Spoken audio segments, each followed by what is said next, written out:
రాజ్యం అణిచివేత రాజ్యం. సోషల్ మీడియాలో ఒక పోస్ట్ పెడితే పోలీసుడు ఫోన్ చేస్తాడు, వాడిని దొంగలు వాడు ఇడిచిపెట్టిండు పోలీసుడు. బీఆర్ఎస్ వాళ్ళు ఎంబడి వాడుడే నేర్చుకున్నాడు. పోస్ట్ పెట్టగానే ఫోన్. నేను ఒక్కటే మాటిస్తున్నా మీకు, నేను కేసీఆర్ గారు అంత మంచోని కాదు. మళ్ళా మన టైం వస్తుంది, మళ్ళా బరాబర్ మన టైం వస్తుంది. వచ్చినాక పేర్లు రాసి పెట్టుండ్రి, ఒక్కొక్కరిని ఏమేం చేయాలో అని చేద్దాం. వదిలిపెట్టే సమస్య లేదు. దబ్బన కొంతమంది అనుకుంటారు మేము రిటైర్ అవుతాం, ఇంటికి పోతాం, మమ్మల్ని ఏం బిక్తారు అనుకుంటున్నాము.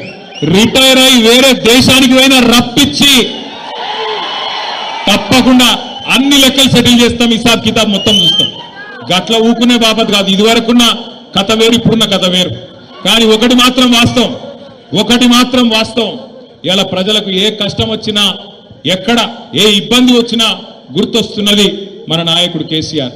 మొన్న నేను చూసిన హైడ్రా పేరు మీద ఒక ఆడబిడ్డ పాపం చెప్పుల దుకాణం నడుపుతున్నది హైదరాబాద్లో నాచారంలో.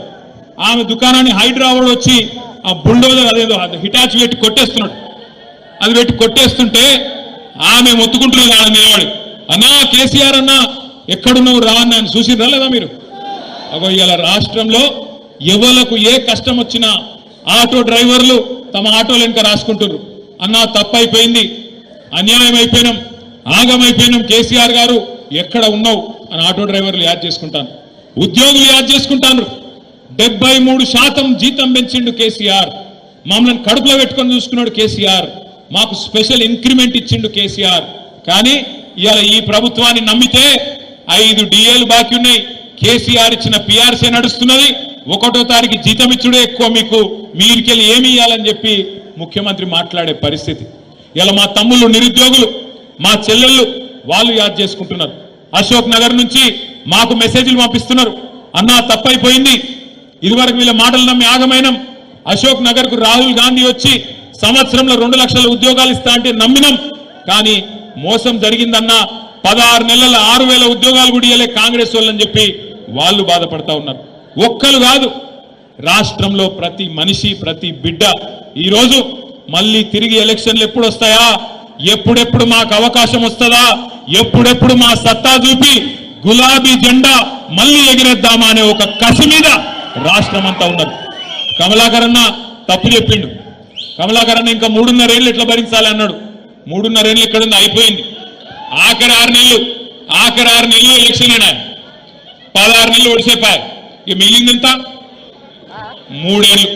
ఆ 3 ఏళ్ళు కూడా ఇప్పుడు ఒక సంవత్సరం మొత్తం సిల్వర్ జూబ్లీ సెలబ్రేషన్ ఉన్నది. ఈ సిల్వర్ జూబ్లీ మొత్తం 25వ సంవత్సరం ఏదైతే మనం జరుపుకోబోతా ఉన్నామో మన రజతోత్సవం, ఆ రజతోత్సవంలో బ్రహ్మాండంగా సంవత్సరం పాటు కార్యక్రమాలు ఉంటాయి. అన్ని జిల్లాల్లో కార్యక్రమాలు ఉంటాయి, అన్ని నియోజకవర్గాల్లో కార్యక్రమాలు ఉంటాయి, హైదరాబాద్ లో కూడా కార్యక్రమాలు ఉంటాయి.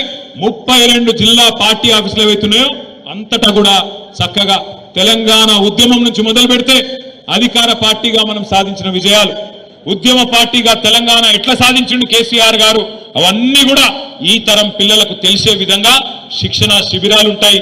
ఈ తరం పిల్లలకు తెలిసే విధంగా ఫోటో ఎగ్జిబిషన్లు ఉంటాయి, డాక్యుమెంటరీలు ఉంటాయి.